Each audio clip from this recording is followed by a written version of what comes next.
Simplemente para recordar que en la vamos a sesión... escuchar la votación. Adelante, sí.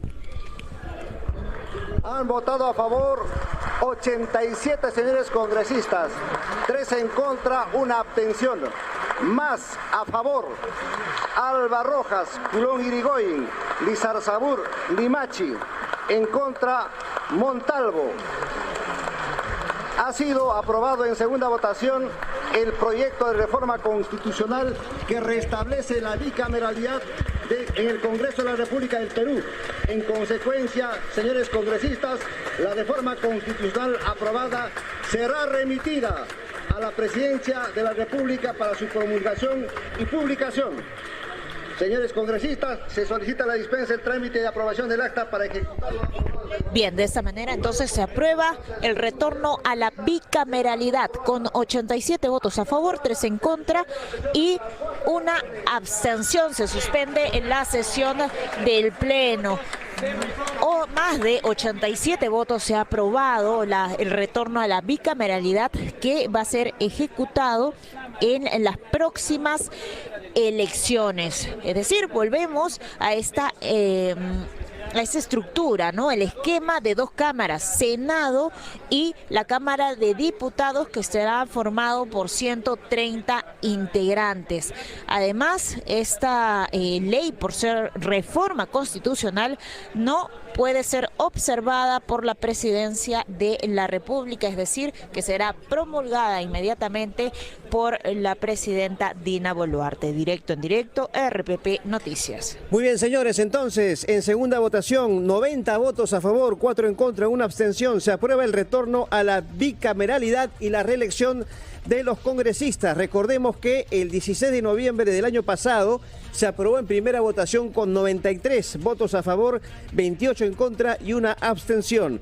Entonces, vuelve la bicameralidad, vuelve la Cámara de Senadores y la Cámara de Diputados, como lo teníamos hasta el año 1992, cuando vino el autogolpe de Alberto Fujimori y se decidió solamente el sistema unicameral. Aquí estamos con Diego Pajares, coordinador de la cobertura del Poder en tus Manos, para comentar justamente esta decisión que ha sido fundamental y ampliamente discutida y con una polémica, por supuesto, grande en el Parlamento Nacional. Claro que sí, Carlos. ¿Cómo estás? Claro que sí, Carlos. Muy buenas tardes. Un saludo a todos los oyentes y televidentes. Efectivamente, es una propuesta, la del retorno a la bicameralidad que hemos seguido con nuestra cobertura, El Poder en tus Manos, construyendo nuestro futuro.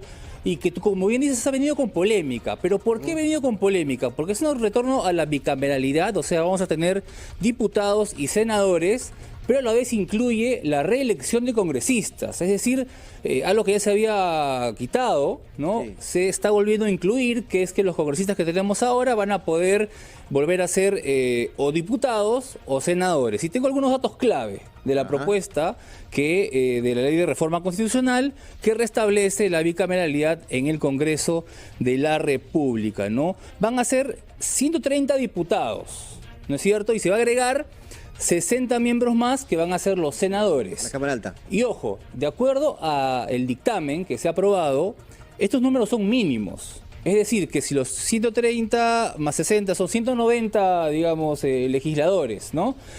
Consideran que deben ser más por un tema de representatividad, lo podrían hacer.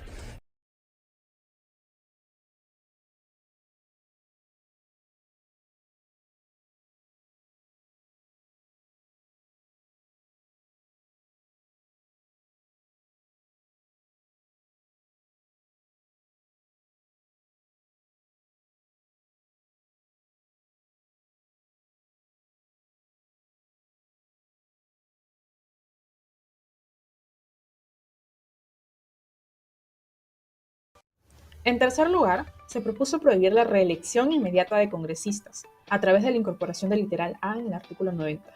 La justificación fue la igualdad, pues así como no se puede reelegir el presidente, gobernadores regionales ni alcaldes, los congresistas tampoco debían postular nuevamente al cargo apenas terminaran su periodo. No obstante, en la realidad, parecía más una reacción frente al desprestigio del Congreso y su baja aprobación.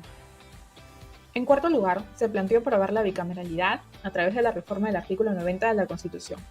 Con ello se buscaba que el Congreso dejara de ser de una cámara y pasara a tener 2, una Cámara de Diputados y otra de Senadores. Se mantendría el mismo número de congresistas, solo cambiaría la distribución. 30 senadores, encargados de aprobar el presupuesto y proyectos de ley, además de designar a funcionarios de alto rango, y 100 diputados, encargados de iniciar investigaciones. En adición, se exigía la paridad de género y la delimitación en macrodistritos y microdistritos electorales. Por otro lado, saliendo de la materia y regresando al procedimiento, en caso de ser aprobadas por el legislativo, posteriormente el presidente Vizcarra convocaría un referéndum para que la ciudadanía ratifique o rechace las medidas. El Congreso demoró en el debate de los proyectos, pero finalmente aprobó una por una cada propuesta de reforma. No obstante, cabe recalcar que el texto original de la bicameralidad fue modificado, permitiendo la reelección siempre que no fuera para la misma Cámara, entre otros puntos controversiales. Por ello, Vizcarra consideró que se había desnaturalizado la propuesta del Ejecutivo, y así surgió su famoso eslogan sí, sí, sí, no.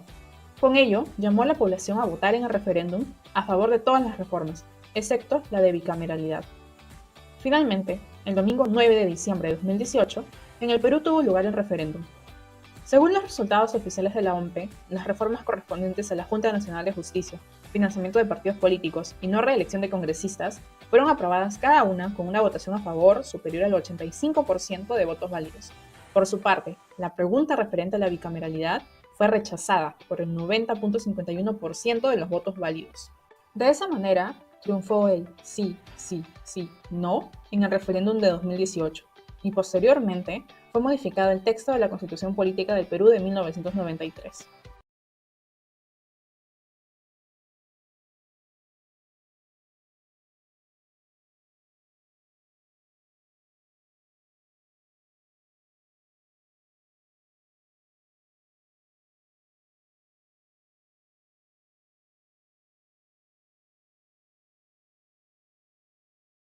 Es importante que la Fiscalía entre a tallar, porque como vamos a ver, la Comisión de Ética del Congreso suele pasar por agua tibia estos casos. Y acabamos de ver en el caso de la congresista Agüero cómo, tal como narra la principal testigo, 10% de los saberes. Y hemos visto cómo calza en muchos casos, cuando recibían una cantidad mensual, ese 10% se trasladaba a Hernán, en este caso César de la Cruz. Y César de la Cruz, que dice que son devoluciones de préstamos, tendrá que hablar también ante la Fiscalía. Pero rápidamente, la Unidad de Investigación de Latina Noticias ha presentado varios casos de mochasueldos a lo largo del último año.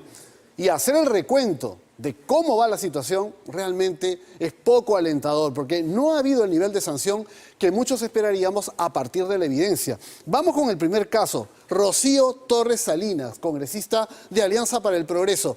En los videos que grabó precisamente Christopher se veía cómo borraba los chats que le involucraban con un asesor estelar en el recojo de dinero a sus trabajadores. En su caso, ella ha sido blindada en el Congreso y viene siendo investigada a nivel de Fiscalía, pero como muchos otros casos, a lo más un mes de multa. Siguen trabajando, siguen en comisiones, siguen percibiendo sus saberes al día de hoy. Vamos con el segundo caso, el de Magali Ruiz. Y en este caso podemos observar también cómo ella, de Alianza para el Progreso, al igual que Rocío Torres, ha sido blindada en el Parlamento, aunque ya está denunciada constitucionalmente por la Fiscalía. Esperaremos un resultado.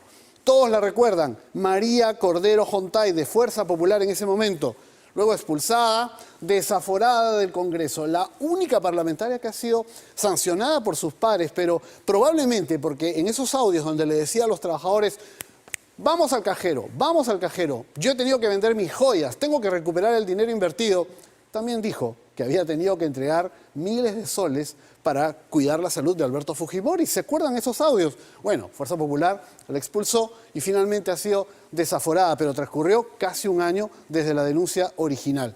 Tenemos el caso de Edgar Tello, que también ingresó como Perú Libre, luego en el bloque magisterial, ahora está en Podemos, la bancada de Podemos, blindado en el Congreso, denunciado constitucionalmente por la Fiscalía, que es la que al parecer hace el trabajo en el Congreso. Todo pasa por agua tibia.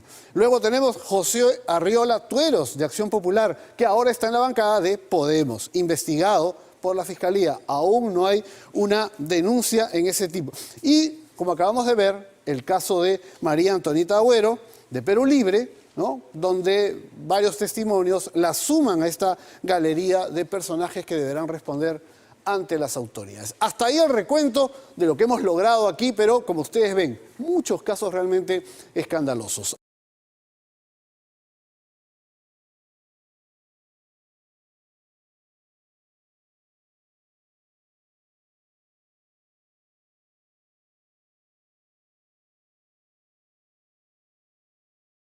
Iniciábamos justamente esta segunda rotativa detallándoles brevemente lo que se ha revelado a través de un informe periodístico con el aumento de el dinero destinado a la función congresal, por supuesto en el Parlamento de la República, y que lo aprobó la mesa directiva. Así que conversamos de ello con José Chevasco, ex oficial mayor del Congreso. Buenas tardes, bienvenido. Joana, Carlos, muy buenas tardes. ¿Cómo Buenas están? tardes. Buenas tardes. Congresista, perdón, señor Chevasco, mil disculpas. Los congresistas anoche, cuando veíamos el reportaje y se les preguntaba en todo caso por qué este aumento de la función congresal y para qué se utilizaba este dinero, la respuesta no era muy clara, ¿no? Era para banners, para publicidad, en ayuda social. Entonces yo quería comenzar preguntándole efectivamente y que les cuente a los oyentes y los televidentes en qué se debería usar realmente este dinero destinado a la función congresal que obligaría a haber aceptado este aumento de 3.383 soles. El tema, estimada Joana y Carlos, es que la función congresal no está sujeta a ningún tipo de rendición de cuentas. La función congresal, al igual que el resto de conceptos que están estructuradas el sueldo de un señor parlamentario, están sujetos al impuesto a la renta, es decir, a libre disponibilidad. No existe una posibilidad en que ellos sustenten en qué están gastando, si están gastando en banners, en alquiler de algún local o lo que fuese para realizar sus funciones. ¿Por qué? Porque al pagar el impuesto a la renta, este dinero se convierte en libre disponibilidad y el parlamentario puede usar ese dinero en lo que quiera. Señor Chevasco, a ver, vamos a especificar esto, ¿cierto? Y esto también para que la gente que nos ve, nos escucha, nos entienda. ¿En qué consiste o cuál es el motivo o la razón de ser de este pago por función congresal? ¿Y cuáles son todos los conceptos que recibe un congresista, además de su sueldo, obviamente, que sí es pensionable?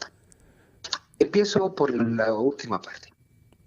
Tienen su remuneración, 15.000 y pico de soles, como cualquier persona, o trabajador, mejor dicho. ¿Qué es el bruto? Luego tienen otro. Es decir, el bruto. Estoy hablando en bruto, sin aplicar el impuesto a la renta y el resto de impuestos en lo que concierne a remuneración. 15.600. El segundo concepto, 15.000 y pico de soles, algo más de 15.000 soles. Luego tienen la función congresal. Este concepto, que es muy antiguo en la estructura remunerativa del Congreso, se crea justamente para poderle darle una asignación adicional por las funciones que ellos realizan. Y se le denominó función congresal con el propósito de tener un concepto adicional a la remuneración que ya se tenía. Luego tenemos el gasto por la semana de representación, que son 4.000 soles, me parece, 4.000 y algo en forma líquida. Estos 4.000 soles se les otorgaba para que realicen gastos durante la semana de representación. Antiguamente, este último concepto tenía que sustentarse con facturas o boletas de pago.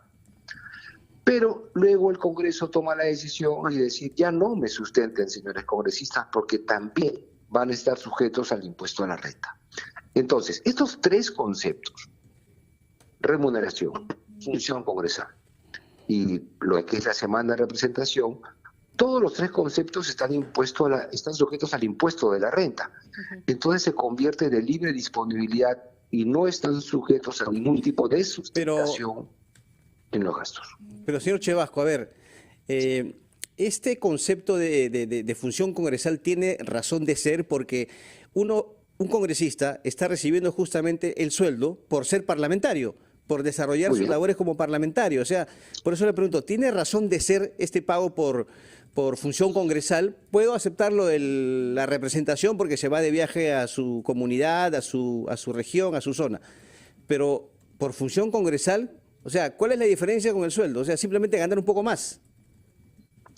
No hay ninguna diferencia, estimado Carlos. ¿Por qué? Porque al estar sujeto al impuesto a la renta, y soy enfático en repetir impuesto a la renta, porque cuando uno paga un impuesto por un ingreso, al pagar el impuesto te habilita a usar el dinero como mejor quieras. Por eso que los tres conceptos, al pagar el impuesto a la renta, se convierte en realidad en la remuneración del congresista. Ahora, ¿en qué se debería, para que también el oyente y el televidente lo tengan muy claro, en qué se debería estar utilizando este dinero designado como función congresal? Porque ha pasado de los 7.617 soles con 20 céntimos, para ser exactos, a los 11.000 soles. Muy bien. También es una realidad que los parlamentarios realizan gastos extraordinarios. Yo he visto durante mis años de oficial mayor, por ejemplo, que llegan delegaciones de provincia. Muchas veces llegan, pero no tienen cómo regresar. El parlamentario a veces le sufraga el gasto del pasaje de regreso. O llegan delegaciones de provincia y no tienen dónde comer. El parlamentario les ofrece un menú en un restaurante cercano al Congreso. Y a veces llegan delegaciones y no tienen dónde dormir. Y también el parlamentario gasta para que pernote en la capital. Hay diversos gastos que el congresista realiza de las personas que vienen de provincia, y esto es cotidiano. Y le haría mucho bien a los congresistas publicar este tipo de ayudas para que sepan cómo se están gastando los recursos que tienen. Pero Dígame. no hay ni siquiera, digamos, un reporte, un informe hacia la bancada, es decir, de manera interna. En algún lugar tiene que quedar el registro de cómo se utiliza el dinero. El único informe por el cual los parlamentarios están obligados a rendir es respecto a sus actividades en la semana de representación. El informe se entrega a la presidencia del Congreso y a su vez se incorpora en la agenda del Consejo Directivo para la toma de conocimientos y enseguida se publica en el portal del Congreso. Es el único informe por los cuales ellos están obligados. Pero eso no los inhibe de que tengan como una cultura de la transparencia, informar periódicamente sobre esas ayudas que ellos realizan a los ciudadanos. Es decir, dependería ya de la buena voluntad de cada parlamentario. Exacto, sí, de lo que ellos crean conveniente, pero quería completar mis declaraciones en el sentido de que la mesa directiva debe ofrecer explicaciones a la población del motivo por el cual han generado este incremento en la función de gasto de representación. Perdón, don, el tema que sale o que se argumenta en la resolución que se le envía al director general de Administración para el pago es de que esto tiene que equipararse con el índice de precios al consumidor, o sea, la inflación, ¿cierto? Entonces, como todo ha subido, para ellos también tiene que subir el monto y que estaba en esa cantidad desde hace buen tiempo. Usted dijo que este era un concepto antiguo, ¿así es? Entonces, ese es el argumento principal, ¿no? Nivelarlo al índice de precios al consumidor. Claro, pero es la explicación que está dentro de la parte considerativa de una resolución que ha sido conseguida por la prensa. Distinto sería si por voluntad propia el Congreso emitiera un comunicado o el Congreso explicaría a la población los motivos por los cuales se han generado este incremento. Tanto es así, estimado Carlos y Joana, de que cuando he visto en la televisión, en el reportaje de ustedes, le preguntan a los propios parlamentarios, ellos inclusive no tienen hasta conocimiento de lo que ha sucedido. Y eso es por una carencia en una buena política de comunicación que debería tener el Congreso para explicar los conceptos, los motivos, las razones, las circunstancias por las cuales se han generado este incremento, según la resolución, por el incremento del costo de vida, cosa que es justificable, pero a la luz de la opinión pública también podría reflexionar, ¿por qué no me incrementan también? Pero no es esto ponerse prácticamente de espaldas a la población. Hay mucha gente que trabaja más de 8 horas, casi todo el día, y perciben sueldos mínimos, muchos por debajo de ese nivel, sueldos que no les alcanzan para el mes. Estamos en una etapa de recesión. Entonces, ¿no cree usted que esto es simplemente no fijarse en lo que está pasando en el Perú? Coincidimos, Carlos. Creo que el Congreso no puede estar de espaldas a una realidad. Ya estamos sufriendo las consecuencias del incremento del gasto público. Estamos mal catalogados en los mercados financieros internacionales. Se conoce de aprobación de leyes que también van generando gastos públicos. Entonces es contraproducente ese tipo de medidas. Quizás no sea el momento adecuado, pero súmale a ello que no sea el momento adecuado y que la gente especule el motivo y rechace ese motivo. Por eso que es conveniente que alguien lo explique, que alguien ponga la cara y diga cómo son las cosas. Por eso es que el Congreso mantiene lamentablemente estos índices tan bajos de aprobación y seguramente se van a incrementar con esta medida de carácter administrativo. Pero al ser todos iguales ante la ley, pues podría decir lo mismo un profesor, podría decir lo mismo un arquitecto, podría decir lo mismo un policía, que los precios se han elevado absolutamente para todos los ciudadanos, no es para determinadamente solo un grupo. Lo último, yo quería preguntarle acerca de la semana de representación. ¿Este bono es un bono o es un dinero que se deposita de manera automática? Se lo pregunto porque en las declaraciones que recogía el reportaje Punto Final, el congresista Arturo Alegría decía: pero si nosotros no estamos en semana de representación, entonces ese dinero no se abona. ¿Es así, efectivamente? Es verdad, pero el incremento en el concepto no ha sido a la semana de representación. Claro, no ha sido, pero van sumando, digamos, montos, y cuando uno escucha todo el dinero que puede recibir un parlamentario, la cifra excede de los 20.000 soles. Claro, por eso que la respuesta, señora Alegría, es la correcta, claro. Cuando uno no va a la semana de representación, no le depositan el dinero, es correcto. Pero no estamos hablando en este momento del monto de semana de representación. Estamos hablando en este momento de la función congresal, que es depositada todos los meses a todos los congresistas y también a los parlamentarios andinos.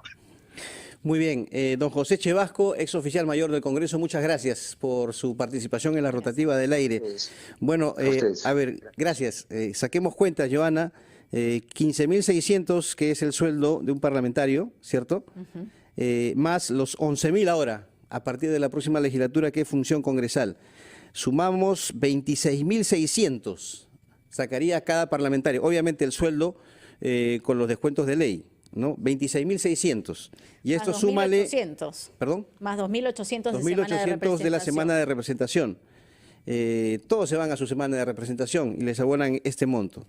Ya ahí tienes casi 29.000 soles que saca un congresista mensual. Y esto consideren las gratificaciones de julio y de diciembre. Entonces, la verdad que, como bien decía don José Chevasco, esto es ponerse de espaldas a lo que vive el país, un país en recesión realmente. Y en eso, lamentablemente, sí están de acuerdo los congresistas en favorecerse a sí mismos. 1 de la tarde.